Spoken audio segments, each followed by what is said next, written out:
Hello and welcome into this week's edition of the Rookie Stripes podcast here on Racing News Now. I'm Garth, Allan, and that is Mr. Tyler Guthrie. How's it going? Pretty good. Had a new repaved race at Road America this weekend for IndyCar and F1 at Canada, which should have been interesting, but it wasn't. That's about all that happened this weekend other than ARCA, but NASCAR's back this weekend. I don't know why you thought F1 was going to be interesting. There's not a lot to Circuit Gilles Villeneuve, especially with how the F1 cars are, so I didn't really expect anything out of that track. It's just like a couple of straightaways with a couple of chicanes, and that's pretty much the whole track. I've always liked that track. It's put on some good races in the past, but with how big the cars are now, it's almost impossible to race anywhere. But with a wet qualifying and the field a little bit jumbled up, it should have been more interesting than it was. And then Nico Hulkenberg got a penalty and started fifth instead of second. So, yeah, you'll have that sometimes. Not very often in F1, but you'll have that sometimes. But yeah, not much going on this weekend. As you said, IndyCar at Road America, F1 at Canada, and you forgot the best race of the weekend, and that was ARCA at Berlin, which for the first 198 laps was not the greatest race of the weekend, as Jesse Love ran away with it. In fact, at the first break at lap 75, there was like 3 cars on the lead lap. Him, William Sawalich, and I don't remember, Sean Hingorani. They were the only cars on the lead lap. Everybody else, Tony Breidinger, Andres Perez de Lara, Frankie Muniz, everybody's a lap down. Jesse Love put on such a pace early in this race that nobody was going to touch him. And then we got to the end of the race, and I don't know if something broke in his car. He did have like a fire in the left front the last couple laps, so I don't know if like a brake line busted or what exactly happened there. But he did seem to slow down a little bit. I think that was more, though, because he was stuck behind some lap cars who thought their side-by-side battle with 2 laps to go was more important than letting the leader by, which is typical ARCA at this point, and it ended up losing Jesse the race because he was trying to be respectful and not bump them out of the way and move them so that he could continue on and win the race. So he's trying to find a way around them without making contact. He goes from, it was like a 3.5 second lead down to nothing at, it was either 2 to go or the white flag. William Sawalich is there. Gives him a bump and run, moves him, and because of whatever Jesse's issue was in the left front, he couldn't ever get back to Sawalich to repay the favor. And William Sawalich wins his first main ARCA race of his career on the misfortune of Jesse Love. Jesse wasn't happy. In fact, after the race, gave William a bit of a door slam on the backstretch to show his displeasure.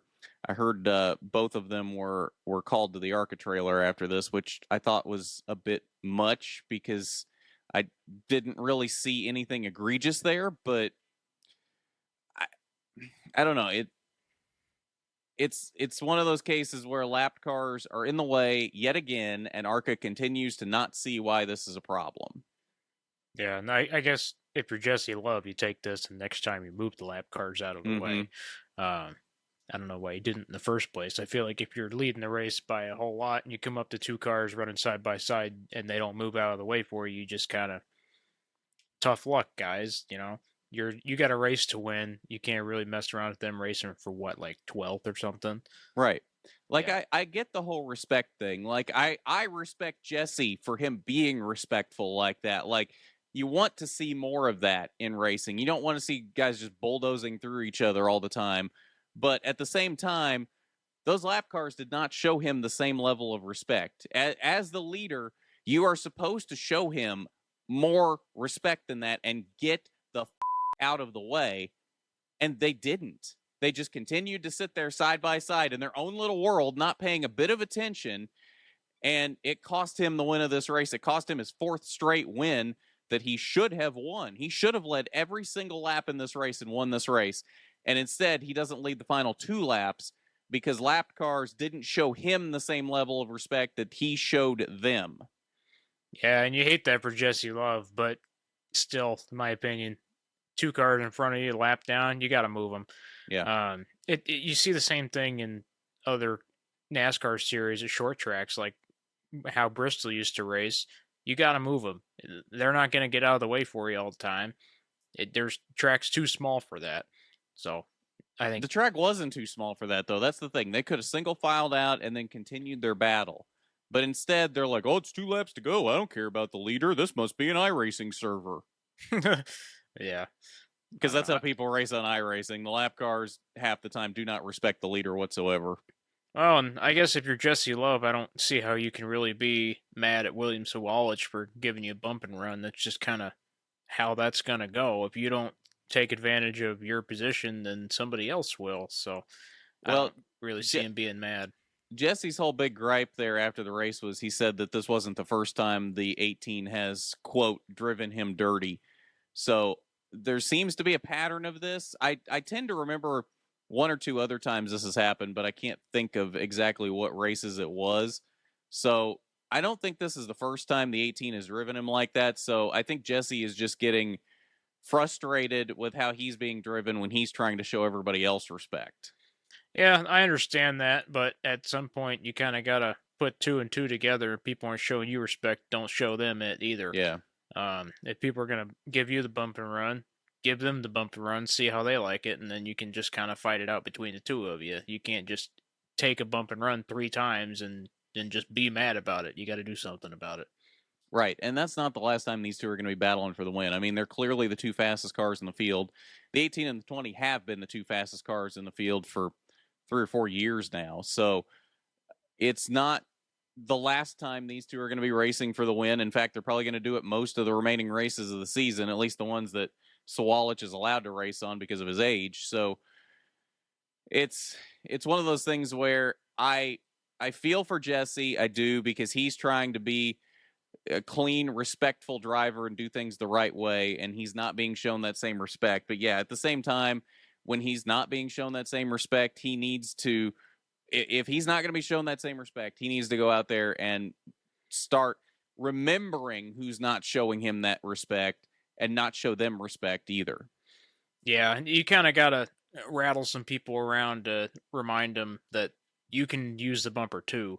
Mm-hmm. We've seen multiple people in the Cup Series do that, and it's kind of one of those give and take situations where, yeah, sure, Sawalich is going to bump you out of the way a little bit, but you bump him back, maybe he'll bump you less. But then when people don't retaliate against people, we'll just throw Ross Chastain into this because I feel like it. If you don't retaliate against Ross, he's going to keep doing it because there's no consequences. If you give him a consequence, he won't do it, and he's stopped doing it for the most part now. He has, and that's almost become a problem in itself because they have neutered Ross Chastain this year. They really have. Ever since he had his conversation with Justin Marks, he has been non-existent. So I don't know. I don't know if it was Justin Marks, if someone else said something to him, if Chevy said something to him. I don't know what it was, but I think it might have been Chevy. Non-existent, huh? I think it might have been Chevy because I know they were at that meeting, and I guess from a Chevy standpoint, like, you don't want a Chevy tearing up other Chevys, but you also don't want a fast Chevy to now be a slow Chevy because you told him to not hit anybody. Right. He's been non-existent the past couple of weeks, and it's like, it's not even like fringes of the top 10 non-existent. It's like fringes of the top 20 non-existent. Yeah. I don't know where he went. I don't know how this came to happen. I think he got the fear of God put in him as to, if you're aggressive at all anymore, we're going to drop the support for Trackhouse or whatever.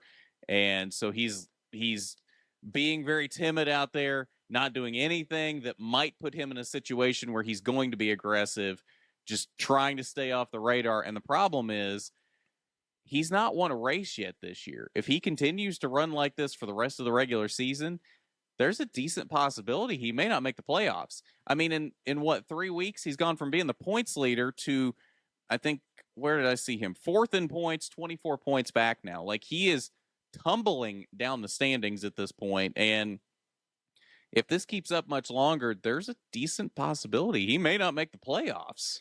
Yeah, and I know I've ragged on Ross Chastain more times than I should have for his overly aggressive driving, but I think this is a much worse situation for the team and the sport than him running through people. Mm-hmm. I mean, I know I'm doing a complete 180 on this now, but it's it's bad. And to have a driver that creates news headlines like he does, now running 20th to 25th, you just lost a whole bunch of promotion there. Yeah. No, exactly. Like, that's the thing. Like, and this is what I was saying when he was still in um his don't give a tour, basically. Um, he was making headlines, and any promotion is good promotion. Even if he's out there being the biggest dumbass ever, running through everybody, getting into fights, whatever it might be, punching Noah Gragson in the face, those are highlights. Those are headlines. Those are things that are going to put eyeballs on the sport. Even if they're not something you want to be happening in the sport, they're going to put eyeballs on the sport and are going to convert new fans. When he's not out there doing any of that, those headlines go away. Yeah, and I guess I didn't really think about this side of it happening at the time, but now there's just nothing exciting because, I mean, Sonoma was. There was nothing to talk about with Sonoma. Even Gateway was just kind of. Yeah. Well, yeah, when he's not out there running into Denny and Chase the whole race. Yeah, Gateway's not exactly the best track for stock cars, and then when you don't have three guys just going at it down the back straight, there's not really a whole lot to talk about. Yeah. I don't know. I don't know what you do about it besides let the reins back loose on him and let him start doing what he does best. I mean, as annoying as it might be, if you're somebody that doesn't like him, he's good for the sport. Yeah. And he's not good for the sport when he's not doing what he does best, and that's make headlines. Yeah, and I thought it would be like when they talked to him, I thought it'd be maybe like, don't screw with the Hendrick cars because they're Chevys kind of deal. I didn't think they would just make him completely back off and run 20th the whole time. I don't see how this is a benefit for them at all. I would feel like you'd rather have a Chevy win the race and a Chevy get knocked out than two of them finish 20 something. I mean, this is a guy that Dale Jr. a few weeks ago on the download was saying that Ross could be the next Dale Sr. Like, he could be the new Intimidator in the Cup Series. And we've completely neutered that and taken it away because Chevy got butthurt that he was wrecking Hendrick cars.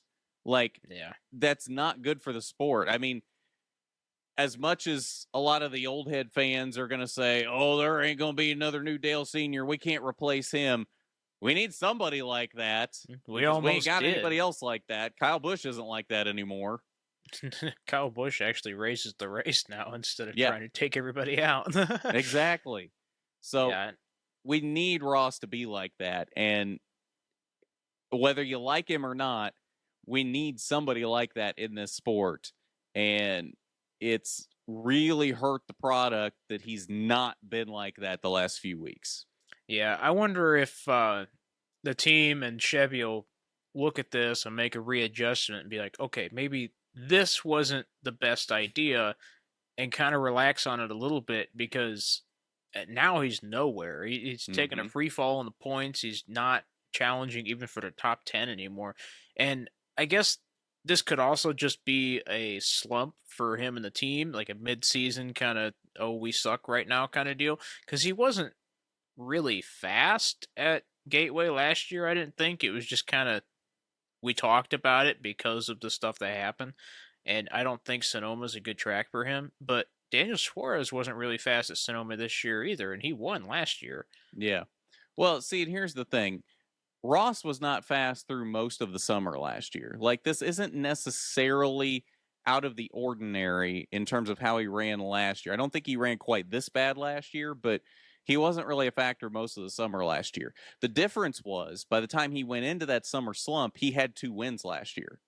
He doesn't have those 2 wins to fall back on now. Yeah, it does seem like Trackhouse has they haven't improved any this year, and everybody around them has. So it seems like they've kind of fallen, not towards like the Spire guys. Like, I don't think they've fallen that far back, but I think they're definitely not in the top 3 anymore. No, I don't think they're the top 3. They still had decent races. I mean, Ross has had races where he's contended for wins. Suarez had a really good shot at winning the All-Star race, and I think there's been a couple other races where he's been up there in contention. So it's not like they've been out of the equation a lot of weeks. It's just that they've not been quite as dominant as they were last year. I wonder, because I saw somewhere there's different levels of support that the manufacturers give. Like the key partners are the top level of who they give the most support to. And my understanding is the key partners for Chevy are Hendrick, Trackhouse, and RCR.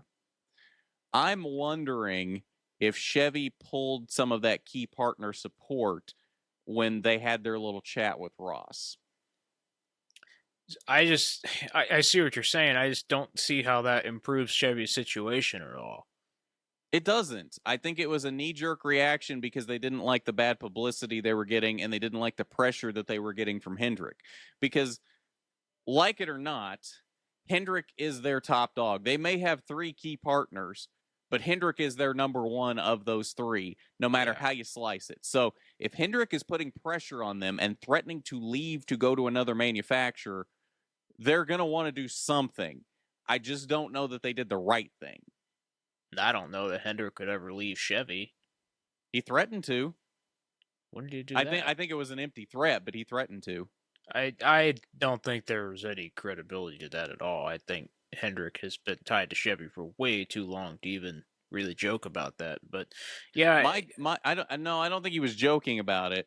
My guess is if Chevy hadn't done anything and Ross continued to take out Hendrick cars and not change a bit, I don't think Hendrick is as tied to Chevy as you think. Because if they proved in that moment that Hendrick wasn't as valuable to them as he thinks he is to them, then he'd have gone looking to go to Ford or Toyota. Yeah, I mean, maybe. I don't see a realm of possibility in which case that would happen, but it's a good theory. Yeah. Well, people act like some of these drivers and teams are more married to these manufacturers than they are. Everybody got up in arms when SHR changed from Chevy to Ford, and they're like, oh, Kevin Harvick's never driven a Chevy or never driven a Ford. He can't drive a Ford. He's always been in a Chevy. He's a Chevy guy. And Harvick didn't have a bit of problem with it. I think for drivers, it's more of like this is just the opportunity I have right now. But I feel like for Hendrick, starting out as a team with Chevy, like all those years ago and never having anything other than a Chevy, I think that would be a much bigger change than a driver. Because a driver, like, sure, you've got the guys like in the Toyota driver program, whatever, and then they go somewhere else. And it's kind of like, oh, okay. But I think drivers, they're given an opportunity, and that's just what they'd have to do. But like all of Hendrick is way too into Chevy. I'm still surprised that Jimmy Johnson's going to Toyota, but I'm less surprised about that than I would be if Hendrick went somewhere else. See, I don't know about that. I don't think they're as tied to a manufacturer anymore as you think they are, since there's not a lot of things that the manufacturers can do differently with these cars. Like, essentially, all you get from a manufacturer is a nose and an engine at this point, and whatever data they have for setups. So, who's to say that Chevy has better data for setups than Toyota or Ford?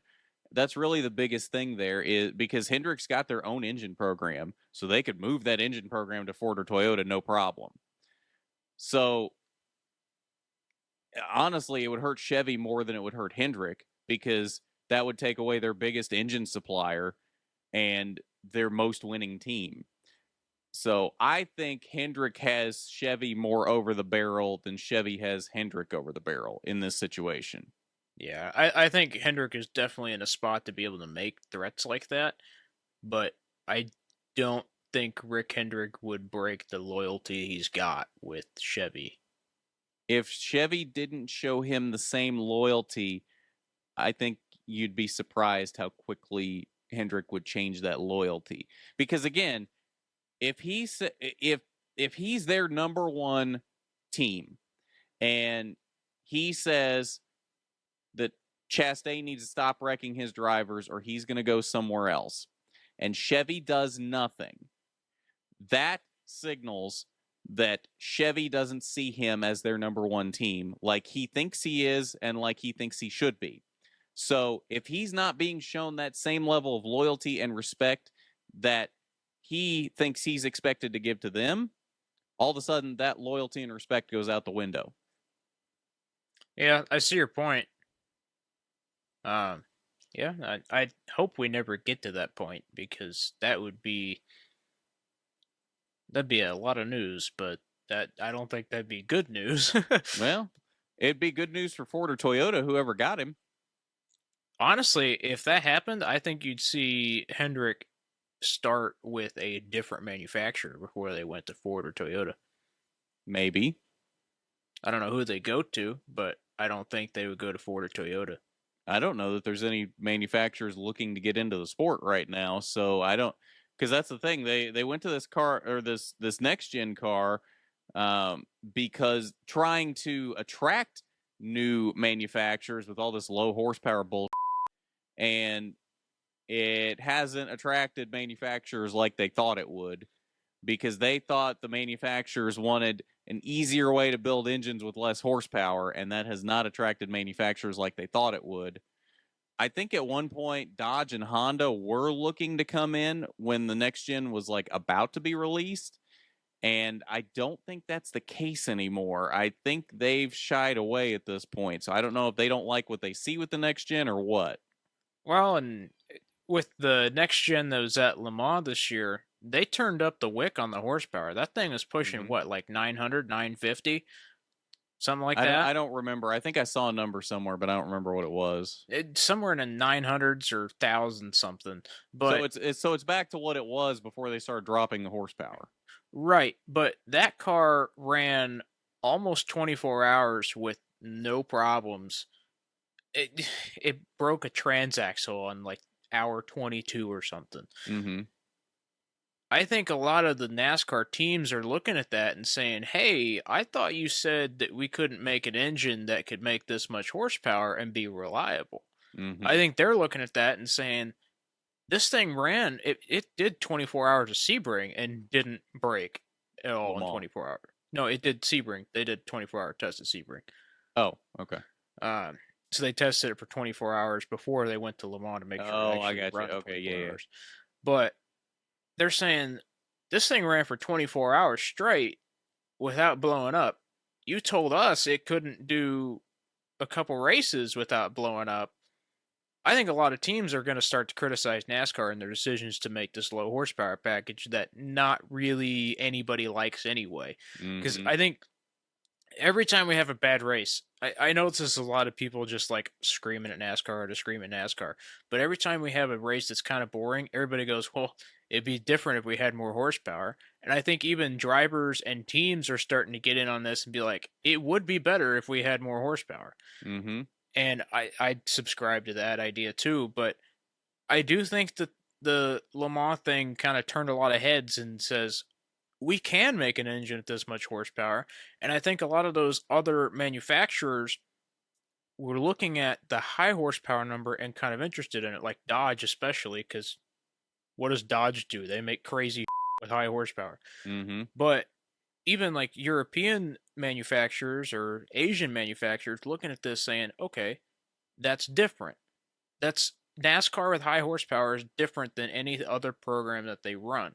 But NASCAR with the tuned down engines is basically just American sports car racing. Yeah. So if you're a manufacturer and you already have a European sports car team, there's no appeal to go to NASCAR now because it's basically the same thing. Mm-hmm. So if you had the high horsepower, you might actually attract the manufacturers that you lost when you went back down the same horsepower as every other racing series. No, you're exactly right. And it's even more like sports cars with the next gen car, because this next gen car is basically a sports car in itself. So, yeah. No, you're exactly right. The horsepower needs to come back. There has been no benefit whatsoever to dropping the horsepower. None whatsoever. It's hurt the racing. It's hurt the potential for new manufacturers to come in. There is absolutely no upside to it. And NASCAR really needs to lean back on this and let the horsepower come back, because it has done nothing but hurt the sport. I think NASCAR with the next gen car tried to build a sports car to get other people interested in it, but took away everything that was special about NASCAR that other people would have been interested in. Mm-hmm. No, you're exactly right. The weirdest part about it is they built a sports car that's bad on road courses. Yeah, how does that work? I don't know. It's been absolutely terrible on road courses.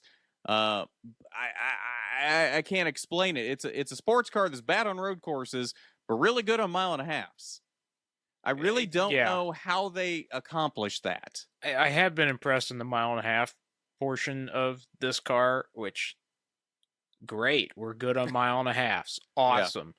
Yeah. But they made a car to go with the road course heavy schedule that sucks on road courses, is terrible on short tracks, great on mile and a halves, and awful on super speedways. Mm-hmm. So you improved one aspect and killed three others. Well, they literally did a complete 180 with it. All of these tracks that it's bad on now, the Gen 6 later in life and every car before it was really good on those tracks. Like late Gen 6 super speedways were fantastic. Short tracks were really good. Road courses were good. Intermediates, not so much. They flip-flopped it now. The intermediates are really good. Everything else sucks. Yeah, the problem with road courses with this car is, like, if I wanted to watch a, race on a road course, I wouldn't pick a NASCAR anymore. If I wanted to watch a race of stock cars on a road course, I would pick the actual Chevy Camaro ZL1. Mm-hmm. That thing would actually be fun to watch on road courses. But this car has such little horsepower now with the new transmission system that it's lost the whole touch of NASCAR on road courses. Because Road America a couple years ago, when they still had the Gen 6 car, they're slipping and sliding everywhere. That was fun to watch. That's how Watkins Glen always was. That's how Sonoma always was. But now the cars are so bolted down on the track with such little horsepower that it's lost it. Yeah. No, it has exactly. I think we need to move on, though, as we're getting later in the show, so we can actually do our IndyCar and F1 coverage. But before we get to that, I do want to give a shout out to Tony Breidinger. As we've talked about on here, I have been very critical of her in the past. She got her first top 5 this weekend, finished 5th at Berlin. Now, I say that, and I have to qualify that with there were 6 competitive cars in the race. So I will congratulate her on a top 5, but in a race with 6 competitive cars, I'm not sure how difficult that really was. But at the same time, it is good to see she finally picked up a top 5, career best finish of 5th. She has genuinely improved this season. Is she where I think she should be in her like 3rd season with Venturini? No. But she has improved. She's getting better. And I'm interested to see what happens going forward. This wasn't even a race that she was originally supposed to be in. This was kind of a last minute add to her schedule. So it was nice to see her on very little prep go out there and do fairly decent with the top 5. So just wanted to throw that in there. Moving on to Road America for the weekend for IndyCar. Mr. IndyCar expert, I believe that we differ on how we feel about this race. Yeah, so Road America this year got a repave, which I completely forgot about before I started watching practice. The track was 3 to 4 seconds faster than it was last year. Their practice 1 times, everybody had a faster time than the pole speed of last year. So the corners had insane amounts of grip, but offline didn't have any at all. There were some drivers that likened it to racing with the PJ1 at Texas if you got offline at Road America, which makes sense because of all the fast corners. But the curbs are still in the same place, the grass is still in the same place, and as soon as you got offline, you're just gone. So we saw a lot of drivers get kind of mixed up with that. And Road America is a challenging track anyway. But I thought the race was pretty good. Had some movement at the front of the field, other than the leader for most of the race. But the mid pack was pretty good, and you kind of had some comers and goers. There was a little bit of different strategy. The weird thing was the alternate tires were not fast at all. They were somehow slower than the primary tires. Okay, now for someone that doesn't understand IndyCar as well, what is the difference between the primary and the alternate tire? So the primary is, it's what it is. It's the primary tire. That's just the most basic tire that, like, if you're only going to have one tire, it'd be that one. But to put in some different strategy, they added in the alternate tire, which is softer, faster, but wears more quickly. So usually the alternate tire's worth 0.5 to a second a lap over the primaries. This week it was like maybe 0.2 a lap faster, if not slower, which is unheard of. And they still wore out incredibly quickly. So the strategy this week was to not have to use the alternates, but they had to use both sets at least one green flag lap in a race, I believe is the rule. So to fit in with your pit strategy, you still had to be on them for, I think, 14 laps or so is what they ended up having to do on them. But hypothetically, let's say you have a caution. You put your alternate or whatever the worst tire is for that race on. Then you have a caution 2 laps later. Hypothetically, you could switch back to the primaries and never have to touch the alternates again? Hypothetically, yes, but you would lose your track position. Fair enough.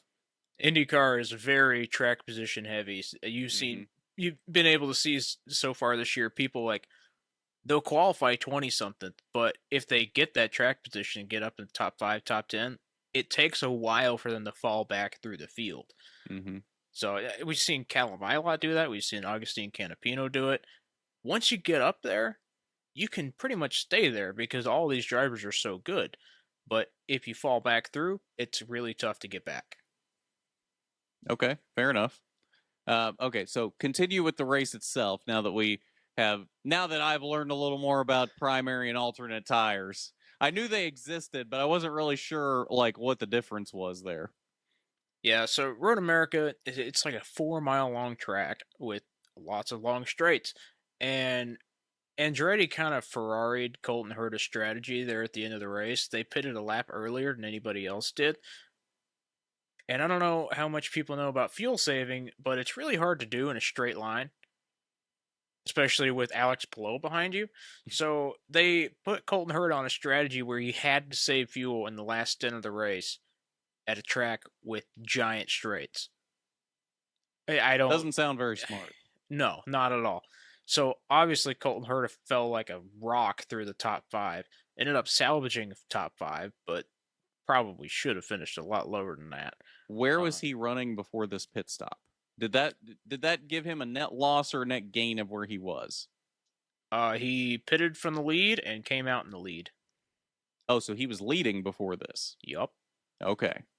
Yeah, he was leading most of the race. There was like a couple yellow flags and some cars got in front of, like Will Power got off sequence and got ahead of him. But once Will Power pitted, it was Herta and Palou.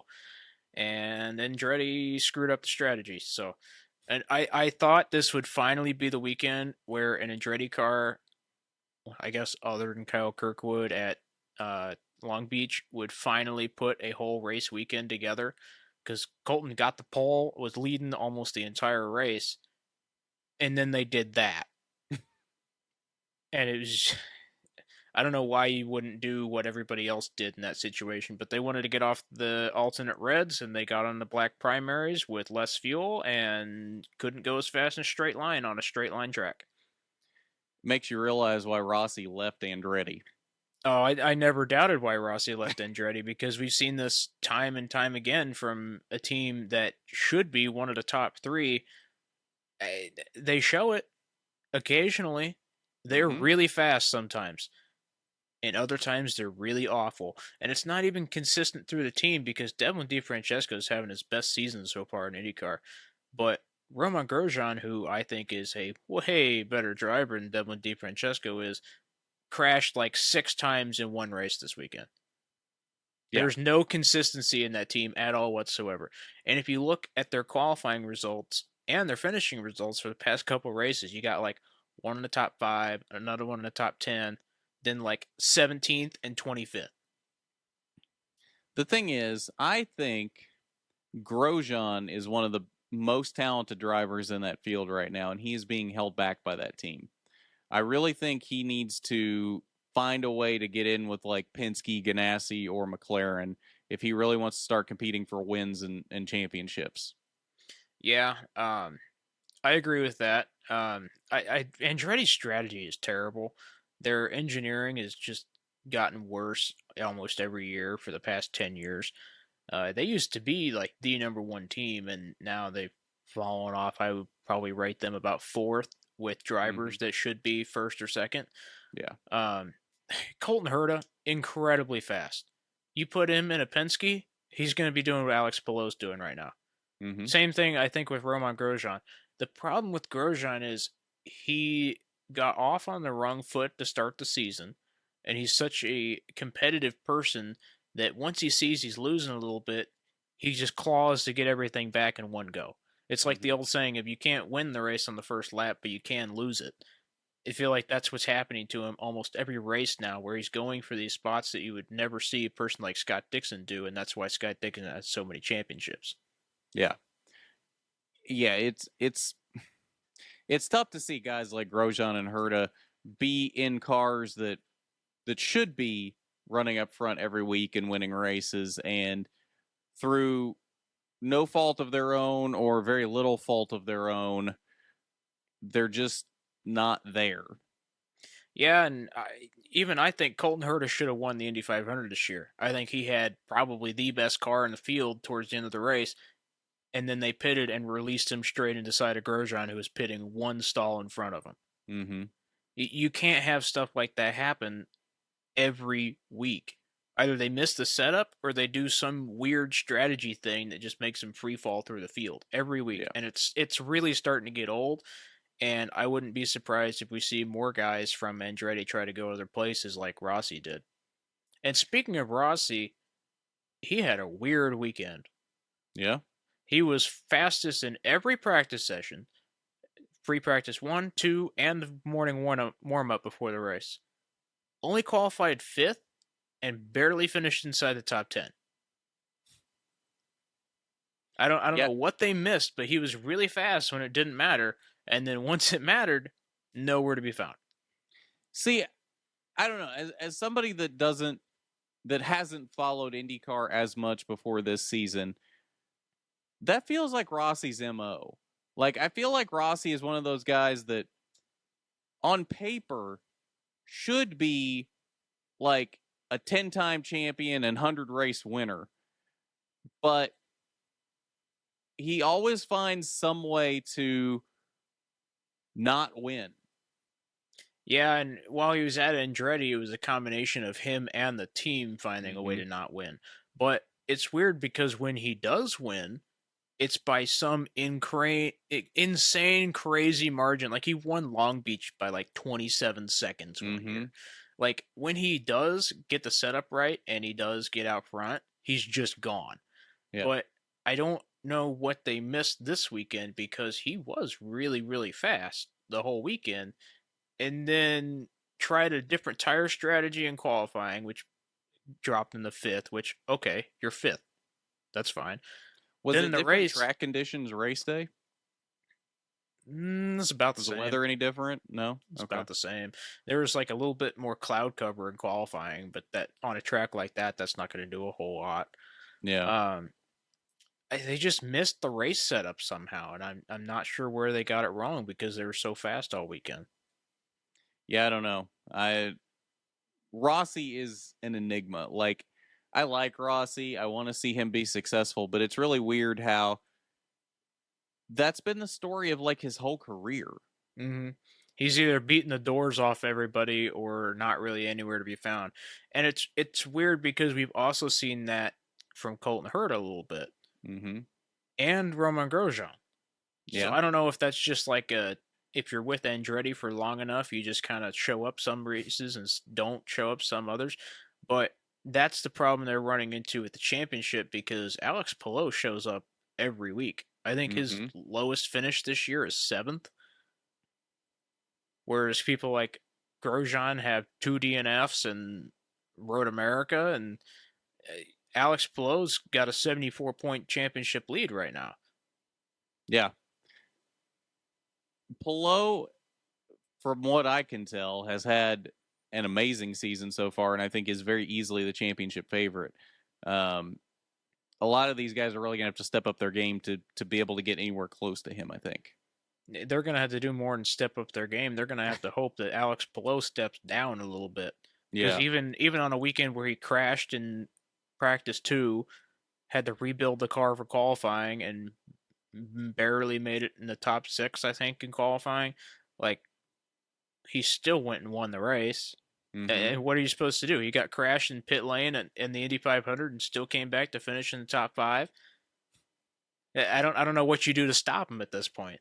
Yeah, I don't know. I think he is the clear cut championship favorite at this point, and I think you're right. I'm not sure how he does get stopped at this point.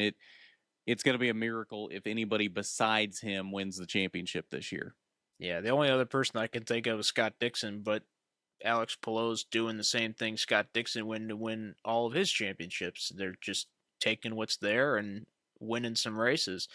Marcus Ericsson's in second in championship points right now. He's doing pretty good, but everybody below them does not have the consistency. Otto Ward's crashed out a couple times. Grosjean's crashed out a couple times. Colton Herta's either really, really fast or really, really not.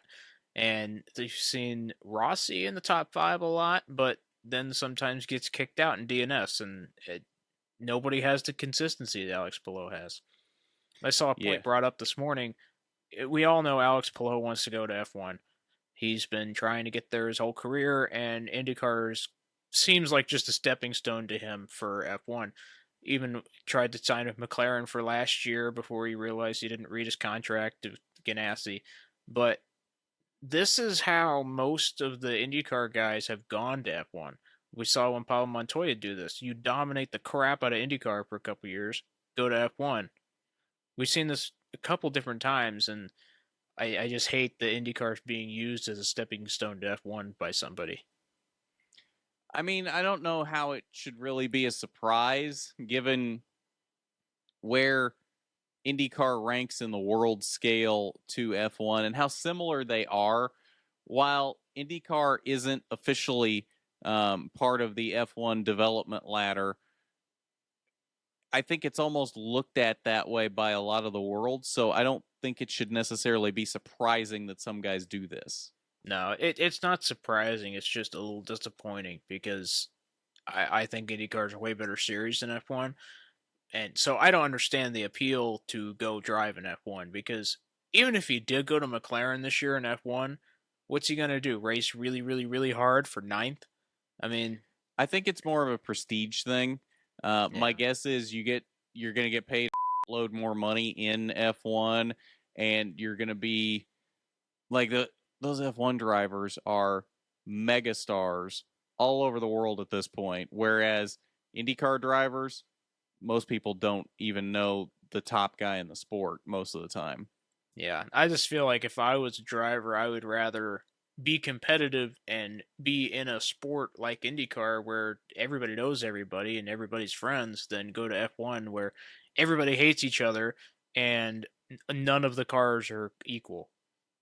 To some people, it's not about that. To some people, it's literally just about the fame and the prestige and the money. So, I mean, it depends on what type of person you are. If you're somebody that just wants to be successful and be in a sport where that has a little bit more camaraderie, then IndyCar is your place to be. If you're somebody that just wants to be at the pinnacle of motorsports and be a household name up there with the likes of movie stars and big time worldwide known singers and people like that, then you want to be in F1.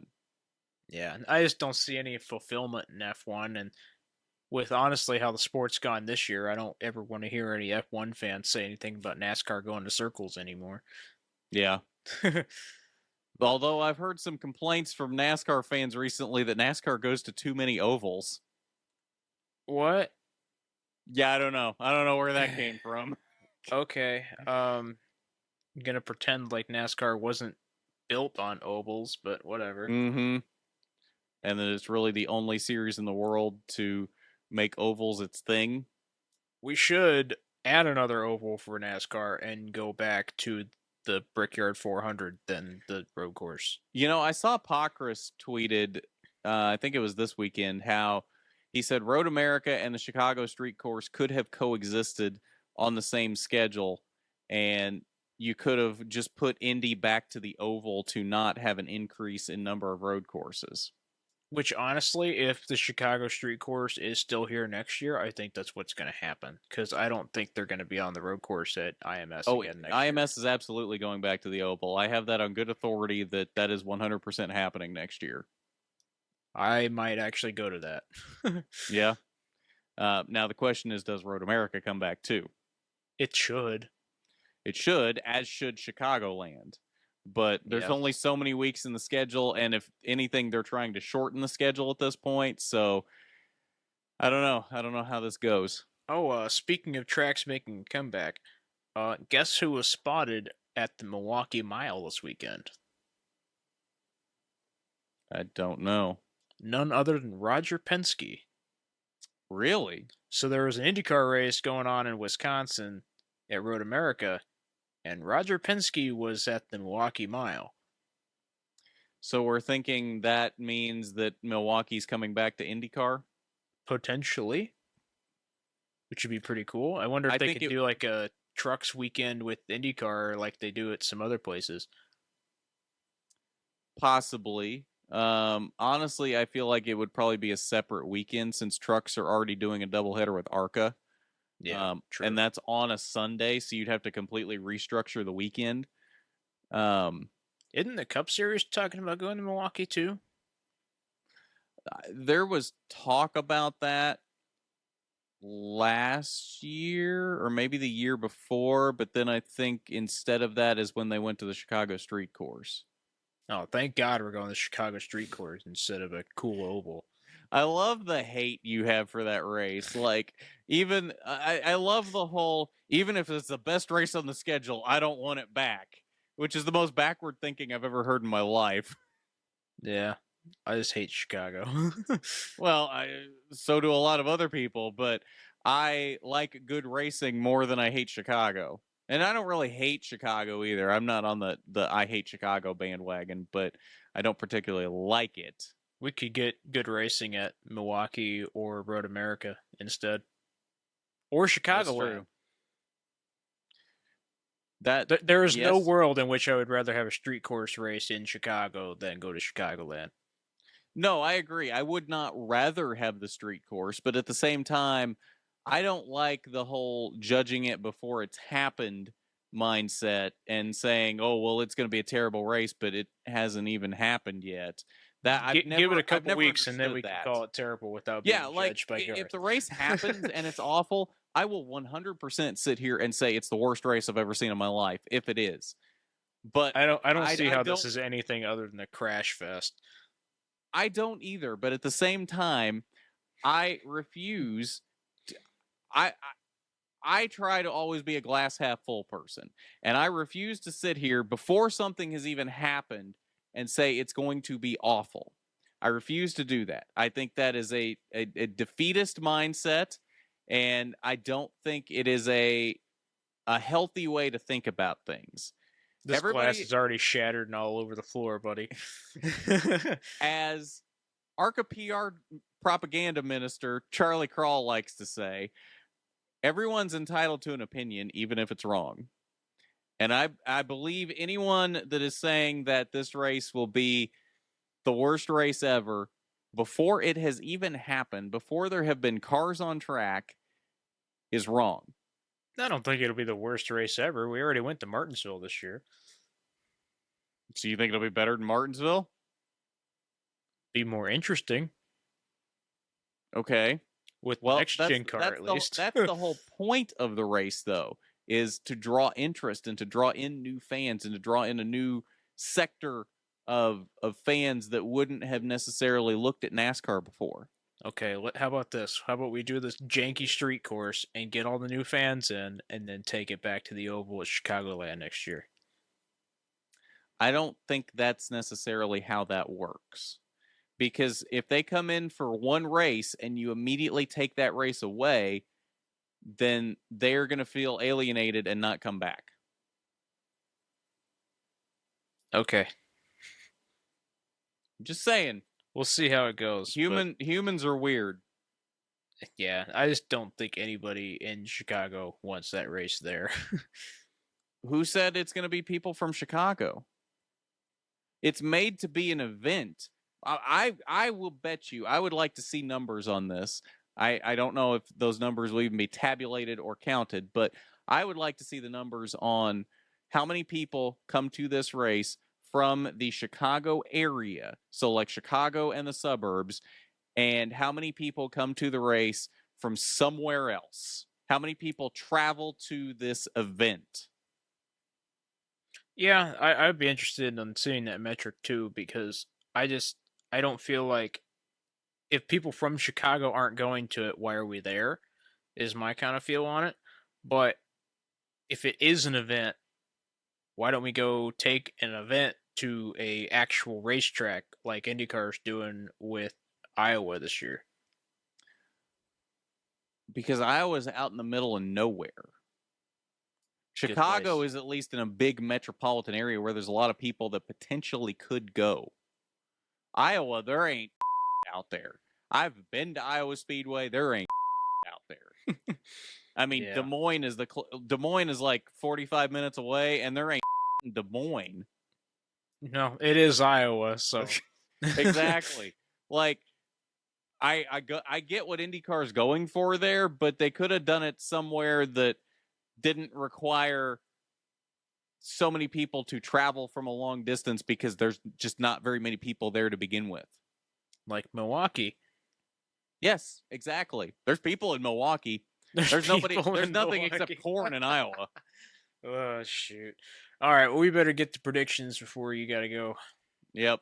All right, so no IndyCar, no F1 this weekend. We've just got ARCA, ARCA from Berlin, Trucks, Xfinity, and Cup from Nashville. We're not going to do ARCA picks this week because we don't have an entry list yet, and Tyler likes to cry when he doesn't have an entry list to pick from.